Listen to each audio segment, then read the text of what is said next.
So years of being excluded from traditional systems, that can lead to avoidance, a scarcity mindset, or even a distrust of the whole financial system or money system in general. Some people may also think, well, this system wasn't built for me, so why should I even participate? It doesn't feel like it still doesn't feel like it's built for me. Welcome to Real Money, Real Life, the podcast where we get real about money and the messy human stuff that comes with it. I'm Linda Grizely, financial educator and your Me Money guide to financial clarity. Each week, we dive into financial concepts and money strategies, but we always tie it back to real life, emotions, mindset, and how money actually shows up day to day. If you're ready for practical tools, mindset shifts, and honest conversations that meet you where you are, not where the world thinks you should be, you're in the right place. Because you deserve to feel confident with your money and good about how you use it. No judgment, no lectures, and definitely no putting yourself last. Hello, everyone. If you are listening, you are one of the real ones, the ones who believe everyone deserves financial guidance that feels safe, affirming, and true to who they are. Today, we're talking about inclusive financial planning, what it really means to create safety, stability, and confidence for the LGBTQ plus individuals and families. We'll explore the emotional side of representation, the unique legal and financial challenges this community faces, and what inclusive advice truly looks like in practice.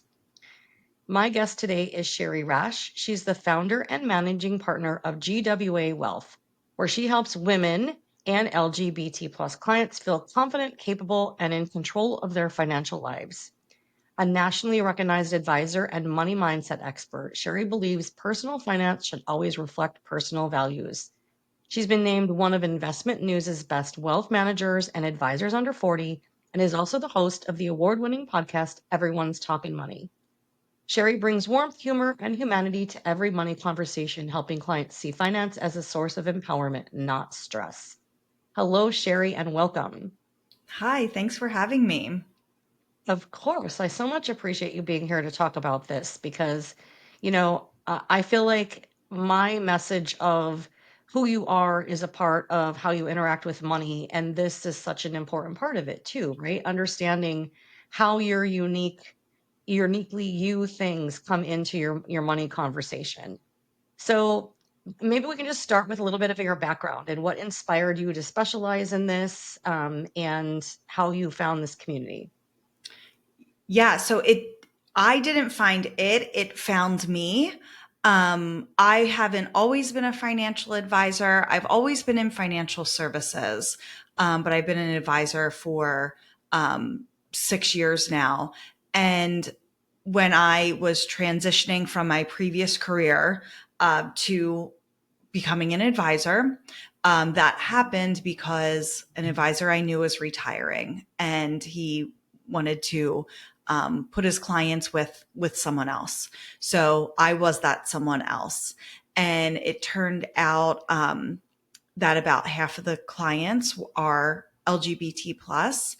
And so that's why I say it found me. The community found me. And now, after having worked with my clients for so long, understanding their struggles, understanding their perspectives, and what they need from an advisor, that is why I have such a focus on the LGBT plus community in my financial planning practice. Yeah, and great. How lucky for you to have the opportunity to serve and take over someone's business and really give them, the service that they deserve. So love that. Now, why do you think that inclusive and identity affirming planning matters so much? Well, Linda, beat a similar drum of, money, who you are, how you grew up, your personality, that affects your relationship with money, right? So all of those things affect it. So money is neutral, but the way we treat it isn't neutral, right? Money has history, identity, power. So if we don't acknowledge who our clients are, where they came from, their struggles, and then how that affects their relationship with money and their decisions with money, we're doing our clients a disservice, no matter what community they're in, right? Just in general. So understanding who the person is that's sitting across from you or on the other side of the screen as a person, not just their accounts or their net worth, is essential in my work. Yeah, I agree with you 100%, and I love that. How has your own experience shaped the way you approach conversations about money and belonging? I have a rather positive relationship with money. And it's not through it, it's just dumb luck, honestly. So, a lot of the shame and the stress and the guilt and the negative emotions people have with money, I can appreciate, but unfortunately, I don't completely. I haven't lived it myself, right? But I get the view of their lens. They give me so I can look through their lens, which I appreciate. So I've always had a really like positive relationship with money. And of course, like there's stressors as you get older and your responsibilities grow. So I'm not saying like I'm completely la di da when it comes to money, but I don't have the negative with it. I don't have the junk that a lot of us carry. And so I love talking about money. My show's called Everyone's Talking About Money. I'm an advisor. I've always been in financial services. I remember conversations where my friends and I in high school would talk about money and like struggles and how they feel and all of that. So I've always just been very open about money. And I think that's one mistake people make, is that when you think, oh, talking about money means I talk about how much money I make, how much is in my savings account, investment account, all of that stuff. No, that's minimal, like about money. I talk about money every single day and I don't share that information. When we say talk about money, talk about what frustrates you, what excites you, what your goals are, all of that stuff. There's so much more to money than just like I said earlier, your net worth. And so because I've had a positive relationship with money, I think that allows me to kind of be the yin to a lot of my clients' yang, where they are coming in with the junk, and it allows me to be the neutral third party. I can appreciate where they're coming from, I can understand, but by being neutral, I'm helping to remove the emotions from the whole money process. Yeah, I love that. And it is. People need to talk about money and they need to make it open and allowed, right? But again, it's like exactly what you said. Most people think like you talk about money, you're like you talk about how much money you make or how much money you have, but that's not what it's about. Just talking about like, what are you doing to look at your cash flow? Like how do you look at that? Like what lens do you look at it through? What are you doing for investing and why? And not to take the other person's advice necessarily, but just to learn what other people are doing and maybe be able to ask the questions. And I think that's one of the things that I would see when I was a financial advisor would be people would come in and be like, "Oh, my brother told me this or my dad told me that." And I could have a conversation with them about it. And then it may or may not be the right thing for them. And that's where the mindset part comes in. They're like, yeah, but it's working for them. It should work for me, but it's not you. You're not them. And your situation is different. But at least they're talking about it. It's just that sometimes when people talk about it, then they think like that's what I should be doing. And I think that then the guilt comes in or the shame comes in when they're not doing that. So You put on this, well, if they're doing so great, I have to do this too, and you create this false sense of urgency and like, oh well, they obviously know what they're talking about. And like, so many times, especially if it's like you said, my father or my brother or my uncle, men will share their wins very quickly and say, I've done this, I bought this stock, I made this money, but not as quick to share, the mistakes or the losses. So, but having the conversation is good because it's just more information, but that doesn't mean you need to act on it. But I give credit to your clients that came to you and said, oh, my so and so said this, and what do you think? I love the emails I'll get from some of my clients. I read this, or I heard this, or my friend said this. I love those emails because I'd rather them come to me than feel like, well, I don't know how to answer this or have these questions or confusion, because if we don't talk about money, we just are in a vacuum. Like we're in a vacuum of our own thoughts. And when no one's there to challenge you or to bring alternate ideas or opinions or bring facts to the table, we just think we're right, and good, bad, or whatever. Like we just think we're right. And you have to put things out there and talk with other people about it. And again, it's not putting all of your personal info on display. It's just talking about things that like affect everyone. Yeah, absolutely. Okay, let's get back to planning for LGBT plus. So we're going to talk about some unique financial and legal challenges that this community faces. So maybe you can just start with letting me know what the most common ones that you see are. Sure. Here's a common one is that, when you're working with a couple and a husband and wife, and you say husband and wife, right? Not every person you meet is married, like in the LGBT plus community. So using their language back is very important. So if they say my partner, don't say your husband, don't say your wife. It's their partner. They're using that word for a reason. So I think that is important, to speak the language that whoever's in front of you is speaking, to make them feel heard. um, Also, family doesn't necessarily mean blood relatives. So we make the assumption that everyone wants to leave their money to their brother or their sister or their mom or their dad, or if they have children, their children. But if they don't have children, who are they leaving their money to? And many people, their family may not be their first choice. So don't make that assumption, because the state, if having beneficiary designations is so important. Not only primary beneficiary but contingency. And this is a struggle I have with a lot of my clients, is that a lot of my clients do not have children. So their primary beneficiary is their spouse or partner. Makes perfect sense. But then it's like, okay, well, who's your contingent? And your contingent beneficiary comes into play if your primary beneficiary predeceases you. And that's where so many people get stuck. They don't know. Do I leave it to my friends, where like that like feels weird? But if you're not close with your family, then who are we going to leave it to? And that's a really big struggle with a lot of my clients. And I bring it up. It comes in our annual reviews. I'll send emails. We'll talk about it.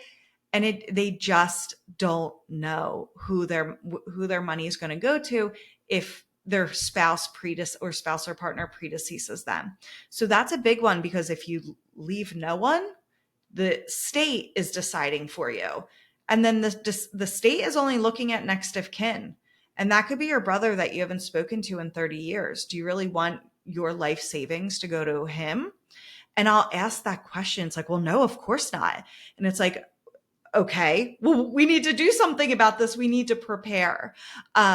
So that's a big challenge, and something that's not addressed often enough is the estate planning beneficiary designations. Also, healthcare proxies and powers of attorney. So again, who is your chosen family? So making sure your chosen family has legal authority, because you could walk in the room and say, I'm their partner. But if that's not on paper as far as the healthcare proxies or power of attorney, and you're not married, that unfortunately that doesn't go very far. So you need to have all the documentation and legal proceedings in place. Yeah, absolutely. That was a common conversation for me too. And a lot of my um a lot of my people would leave their designated beneficiaries to like, nieces and nephews, but then also a lot did charities. So it went to their partner or spouse first, depending on how they were set up. and then to charity. And they would talk about the charities that they wanted. And sometimes they each had different charities, but sometimes it was the same one. Or sometimes they would agree that whoever went first would split it between the two charities that they wanted. There was just a lot of conversation that went around it. And you're right. I think that it's super important in this community when not everybody is legally married, and really with anyone who's not legally married, but especially here because it's more common not to be, is that you have to have those legal documents that give you the right. I mean, can you imagine having your life partner be in an accident and be in the hospital, and you walk in and they're like, "Who are you? You're not family. You're not married. You can't come in here." I mean, you can't even go in the room to see them because you're not family when you're probably the closest thing to family that person has. So those legal documents are super important here. All right, so let's talk about also what else because so we talked a little bit about estate planning and beneficiary designations, but what about like healthcare or taxes? Like what else comes into the picture here that might be different? Yeah. So with healthcare and taxes, one is, are you, do you have coverage for the other person? Like, does your health insurance, if you have it through an employer, allow you to cover your partner if you're not married? So that could be an important uh, deterrent. And then if your employer provided health insurance, for example, does not allow um, an unmarried partner to be on your health insurance, then you both are paying for yourselves and you're likely paying more. So it's a bigger expense for for a couple if you both have to pay for your own insurance individually. And then as far as taxes go, how are you filing? If you both are filing, if you're unmarried and you both are filing single, are you maybe paying more taxes than what you need to? So it's those conversations are super important to have, and being aware of, are you potentially being penalized for not being married? Uh, I think that, I mean, and this flows over into, same sex partners or heterosexual partners. Like it's still the same.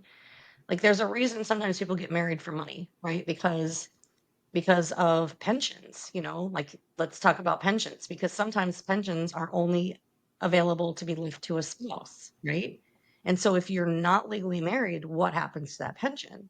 I mean, there's just so many things that marriage itself creates in the financial world that I'm not saying that everybody should get married. I'm just saying you have to think really hard about all of these things because the decision to get married or not to get married is key in your whole financial picture.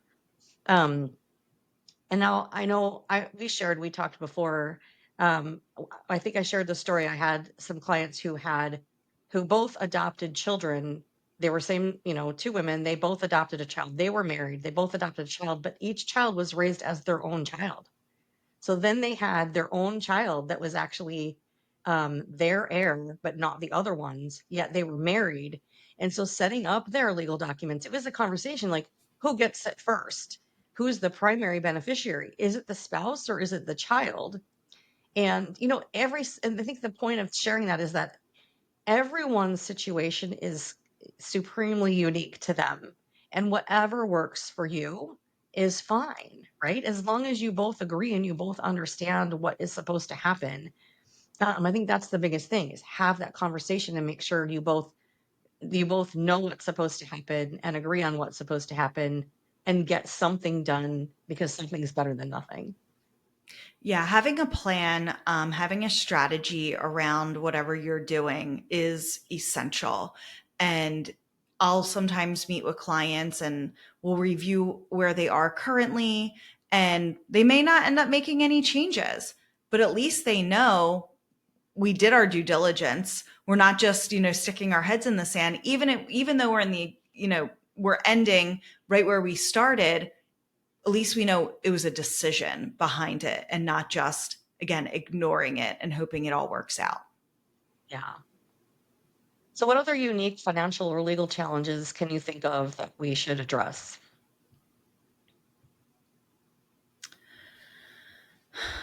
Um,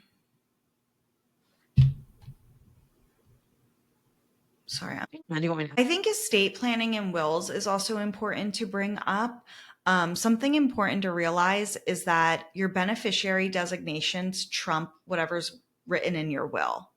So if your beneficiary designation is um, empty, blank, or it doesn't have a contingent beneficiary listed, that we have to follow what is in your beneficiary designation, even if your will is perfectly detailed. So I think that's super important for everyone to understand.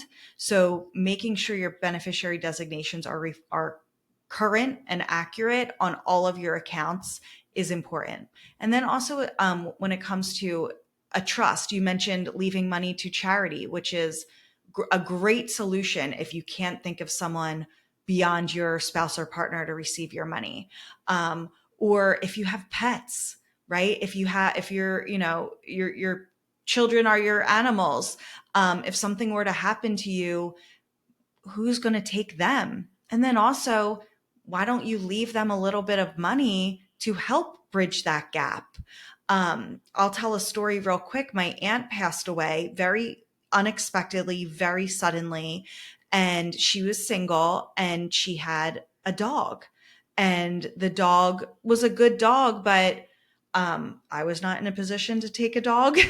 My mom, her sister, was not in the position to take a dog. And so it was like, oh my gosh, what are we going to do with this dog? Like, we don't know. And finally, my mom was able to, and then her friends started getting involved, like who can take this dog. And a woman she worked with took the dog. She had a lot of property, other animals. So it was like a great scenario for, so wonderful. But then the dog started getting sick and needing a lot of care. And it was getting really expensive for this woman. And it was like, it's like a perfect example of a no good deed goes unpunished type of situation. And she finally reached out to my mom and said, like, this is getting expensive. Like, there's surgeries, there's this, there's that. Like, I don't know what to do. So my mom gave her money to help, because it's like you helped us out. So my mom helped with the cost of the surgeries. But wouldn't it be great if it's like, here's the dog and here's money for all the added expenses, and like, thank you so much for doing this. So having that in your estate plan, like, this is who gets my animals and here's some money to help bridge that gap. And then also, as a thank you for taking them. So making those considerations as well, I think, is really important. And when you create a plan, a trust, or a will, being super detailed in what you want. Like, what do you want your celebration of life to look like? What songs do you want played? Um, or do you want one at all? Like, what buried or cremated? All of that stuff, like, it's, you may have the conversations, but putting it in black and white and on paper is super helpful for your spouse or partner, because they're already going to be going through an emotional time. Putting it in black and white so they know exactly what you want is very helpful. And then if both of you are gone, you no longer, your spouse or partner predeceases you, then it is up to the niece or the nephew that you never had those conversations with to figure this stuff out. So planning ahead, it's morbid and no one likes to think about it, but I guarantee that you'll have a huge weight lifted off your shoulders once you put all of these plans in place. Yeah, yeah. And I mean, that's a conversation that we have in almost all the people that we're talking about planning for. But I want to go back to one thing you said, like not leaving a beneficiary on an account that allows you to leave one. I just want to go back to that and say, if you don't leave one, sometimes it can cause more problems, like tax issues and things like that. So just, I want to go back to that and say, make sure you have beneficiaries listed on any accounts that you can list a beneficiary on. Okay, let's go and let's step over into the mindset now. Like internal obstacles, things that people, are believing when they come and talk to you. mainly talking about the LGBT plus community. What are the things that are common mindset blocks that you help them get through? Yeah. So, deep money wounds, so years of being excluded from traditional systems, that can lead to avoidance, a scarcity mindset, or even a distrust of the whole financial system or money system in general. Some people may also think, well, this system wasn't built for me, so why should I even participate? It doesn't feel like and it still doesn't feel like it's built for me. So that's where collaboration really comes to play, and understanding um, where you are with your money, your relationship with your money, and also recognizing that your relationship with money could be very different from your partner's relationship with money. And that's with any couple, recognizing that. So having some of these conversations of, you know, what's your first money memory? When I say the word money, what comes to mind? Um, and those conversations, what was it like talking about money in your house, or did anyone talk about money? What were your parents? Um, did they argue about money? Did or were they open with you? So having these conversations are so essential, and as an advisor with my clients, but then also just as in a relationship, because you're bringing together your finances. Another um, roadblock I see is that some couples, especially if they're older LGBT couples, don't blend their finances. They keep everything separate, where some may not even know how much their partner even has. So that's a whole nother roadblock and hurdle to work through of, okay, like the system wasn't built for you, but we need to figure out ways to protect yourself and protect your partner and make sure everyone's on the same page here. So, yeah, so those are some of the mind shift that's some of the mind shift work we have to make in these money conversations. And clearly it does not happen overnight. It takes a very long time, and we're not, we don't always get there too. It's always a work in progress, but my job as the advisor is to be that neutral third party and understand where my clients are coming from, and then how do we create a solution that works for them. Yeah, I love that because everybody's situation is so unique. And I think that when you have people coming in that have felt unseen and they're just really cautious, it does take a while to get them feeling confident and supported. It doesn't happen overnight. You start working on the pieces and eventually, hopefully it all comes together and then they feel confident in what they've set up. All right. So if you were going to give someone one action that they could take to help their financial life feel more affirmed or protected, what would it be?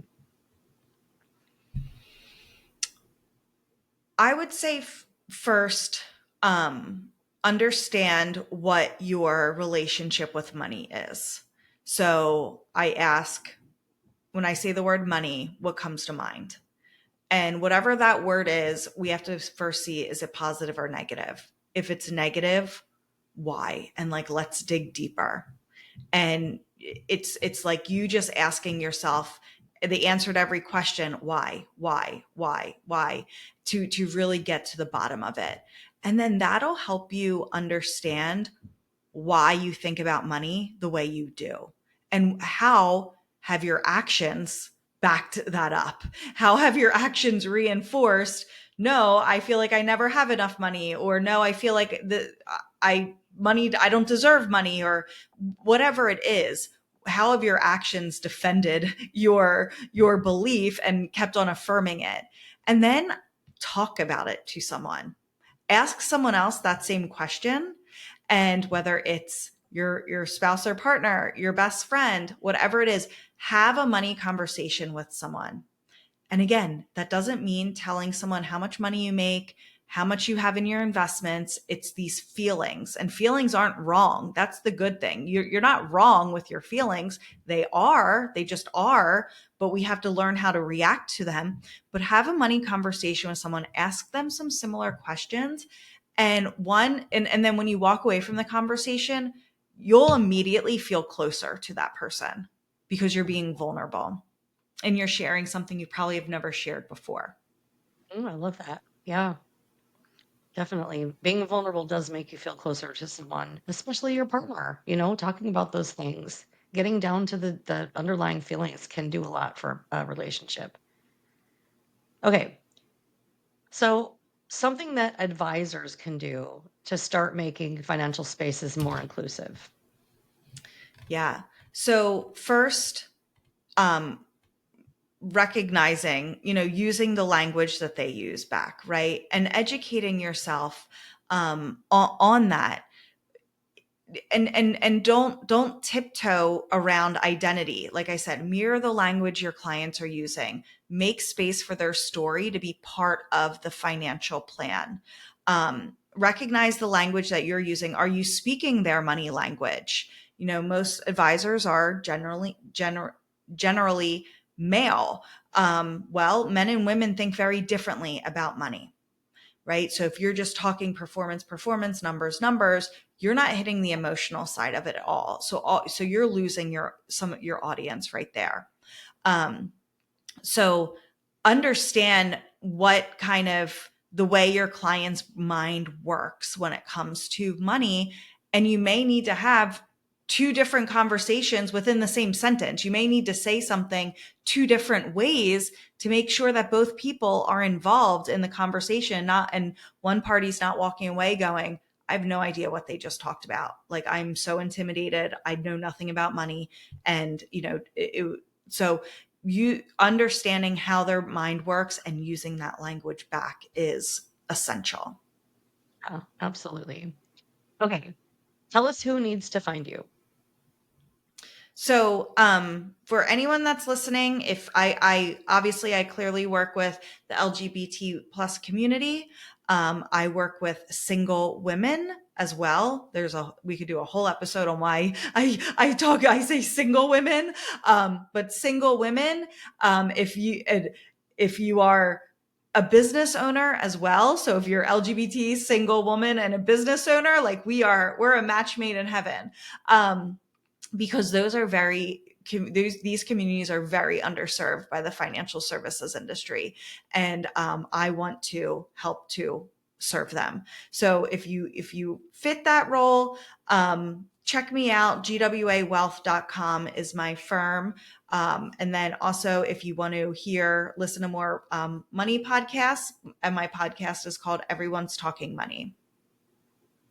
Great, thanks so much. And I'll put those links as well as your social media links in the description so people can find that. All right. So I have one closing nugget that I want to share. And that is that true financial empowerment starts with belonging. When you feel safe being yourself, every money decision becomes an act of confidence, not compromise. And if you're still here listening, you're one of the real ones, and that matters.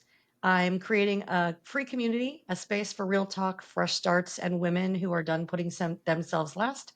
And I will put the link into the description for that as well. And thank you so much for joining me for this conversation today, Shari. It's been a delight. Thank you. Same here.